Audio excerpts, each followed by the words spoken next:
আজ সাড়ম্বরে পালিত হচ্ছে বৌদ্ধ ধর্মাবলম্বীদের অন্যতম উৎসব কঠিন চিবরদান। সারা দেশের সঙ্গে রাজ্যেও নানা বুদ্ধ মন্দিরগুলিতে ভক্তি ভরে পালন করছেন ৪৮তম কঠিন চিবরদান। রাজধানীর বেনুবন বিহারেও ধরা পড়ল সেই চিত্র। বৌদ্ধ ধর্মাবলম্বীরা সমবেত হলেন বেনুবন বিহারে। বিভিন্ন কর্মসূচির সঙ্গে পালিত হল বোধি বৃক্ষের পুজো। এই ধর্মীয় কর্মসূচি নিয়ে বেনুবন বিহারের একজন ভিক্ষুক কি জানিয়েছেন দেখুন। আজকে আমাদের বেনুবন বুদ্ধ বিহারে কঠিন চিবরদান কার্যক্রম। এই কঠিন চিবরদান কার্যক্রম উপলক্ষে আমাদের এই বটগাছ মহাবোধি বৃক্ষের নিচে আমরা 4টা বুদ্ধ স্থাপনা করা হয়েছে। তারপরে আজকে যে বুদ্ধ পূজা সংগদান অস্ত্রপুষ্প দান করা হবে।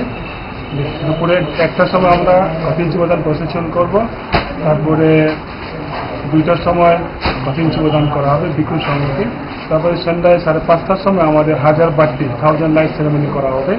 আমাদের যে বিশাল কুমার আইএস ও আসবে এখানে উদ্বোধন করবে। সন্ধ্যাবেলা আমাদের নিউজিল্যান্ড থেকে আসছে মনিকা টাডি আর অ্যালেক্স।